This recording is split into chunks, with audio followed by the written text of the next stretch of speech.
Calon Wakil Presiden nomor urut 3, Mahfud MD, mengungkapkan pemerintah Indonesia terus melakukan impor bahan pangan dalam jumlah besar. Dalam debat Pilpres 2024, Mahfud menyebutkan bahwa impor melibatkan komoditas seperti kedelai, beras, susu, daging, dan gula pasir. Hal ini terjadi di tengah janji Presiden Joko Widodo yang tidak akan melakukan impor pangan saat debat Pilpres 2019. Tak salah, menurut data Badan Pusat Statistik hingga akhir 2023, Indonesia memang masih banyak mengimpor bahan pangan. Nilai impor pangan hingga akhir 2023 naik menjadi 13,8 miliar dolar Amerika Serikat atau 215,77 triliun rupiah.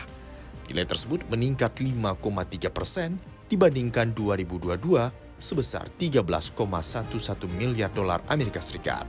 Adapun impor terbesar adalah gandum dan meslim yang menembus 3,68 miliar dolar Amerika Serikat atau sekitar 57,44 triliun rupiah.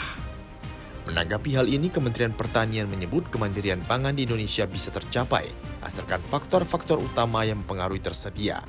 Adapun 3 faktor ini yakni pupuk, benih, dan mekanisasi. Kemudian terkait beberapa lama waktu yang harus ditempuh Indonesia, Prihasto menyebut semua tergantung kinerja, bukan hanya Kementan, namun perlu upaya bersama mendorong kemandirian pangan tersebut.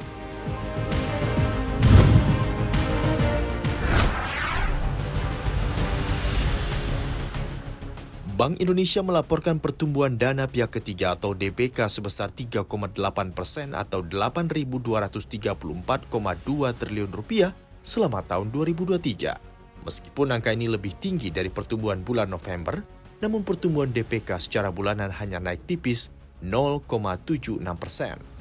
Pertumbuhan DPK dipengaruhi oleh kinerja sektor korporasi yang tumbuh 5%, sedangkan DPK perorangan hanya tumbuh 3,2% atau turun dari angka 5,1% pada November 2023. Data BI juga menunjukkan pertumbuhan tabungan sebesar 2%, giro 3,9%, dan simpanan berjangka 5,4% pada akhir 2023. Angka ini sejalan dengan paparan Afiliani dari Indef yang mencatat pertumbuhan DPK sebesar 4% pada tahun yang sama.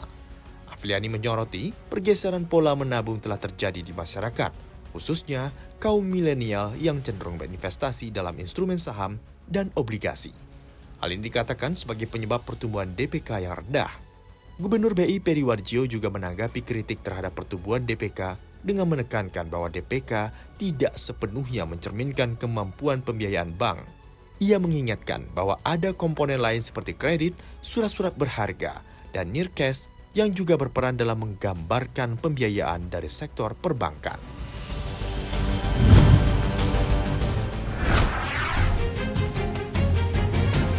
Presiden Joko Widodo meresmikan renovasi Jalan Ruas Muntilan, Keningar, Sukomakmur, Jawa Tengah. Ini merupakan bagian dari program perbaikan jalan daerah dengan anggaran Inpres nomor 3 tahun 2023 tentang percepatan peningkatan konektivitas jalan daerah.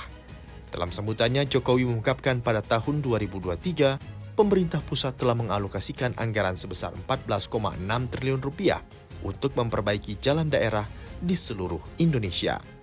Total anggaran dari Inpres nomor 3 tahun 2023 ini mencapai 32,7 triliun rupiah untuk perbaikan jalan daerah selama periode 2023-2024. Jokowi menyebutkan bahwa Jawa Tengah mendapatkan alokasi anggaran sebesar 1,36 triliun rupiah dengan 40 ruas jalan yang diperbaiki di wilayah tersebut.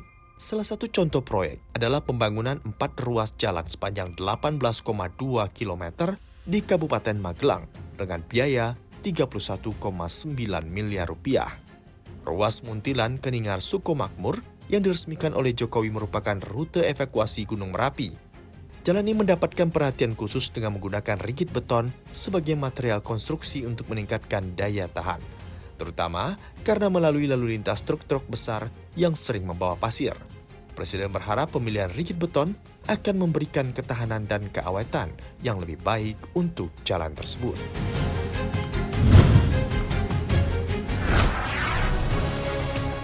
Otoritas Jasa Keuangan memperingatkan anak muda agar bijak dalam menggunakan kemudahan akses keuangan digital. Friderika Widyasari Dewi, Kepala Eksekutif Pengawasan Perilaku Pelaku Usaha Jasa Keuangan, Edukasi dan Perlindungan Konsumen OJK mengungkapkan bahwa meskipun anak muda memiliki kemampuan digital yang baik, namun pemahaman literasi keuangan digital masih minim. Beberapa dari mereka bahkan cenderung menggunakan pinjol ilegal karena persyaratan yang lebih mudah. Selain itu, terdapat daya tarik terhadap produk keuangan Buy Now, Pay Later atau BNPL yang memicu utang tanpa pemahaman yang memadai. Ia katakan utang ini dapat berdampak negatif pada sistem layanan informasi keuangan atau SLIK setiap debitur. Ini disebutkan akan menyulitkan mereka dalam mencari pekerjaan. Selain itu, Federica menyoroti kasus di mana generasi muda meskipun memiliki utang kecil, namun menghadapi kesulitan mendapatkan layanan seperti kredit perumahan rakyat. Ini disebabkan konsumen yang sering menggunakan BNPL dan terjebak dengan cicilan hingga 95% dari penghasilan bulanan.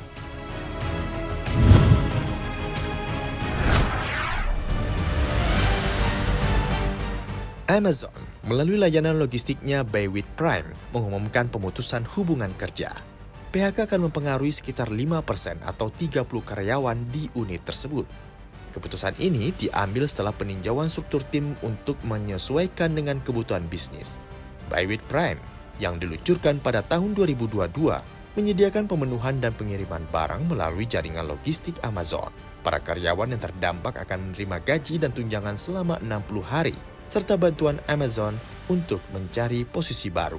Ini bukan kali pertama Amazon melakukan PHK pada tahun 2024. Sebelumnya, platform streaming Twitch yang dimiliki oleh Amazon juga melakukan PHK terhadap 35% stafnya, mencakup sekitar 500 pekerja. Beberapa hari setelahnya, ratusan karyawan Prime Video dan MGM Studio juga mengalami PHK. Amazon mengklaim bahwa langkah-langkah ini merupakan bagian dari upaya untuk membangun bisnis yang lebih berkelanjutan. Selain itu, perusahaan juga merestrukturisasi model bisnisnya untuk fokus di pasar Eropa, dengan pengurangan produksi konten lokal di Afrika Sub-Sahara, Afrika Utara, dan Timur Tengah. Meskipun Amazon memberikan dukungan kepada karyawan yang terkena dampak, keputusan PHK ini menunjukkan dinamika perubahan yang terus-menerus di industri teknologi dan hiburan.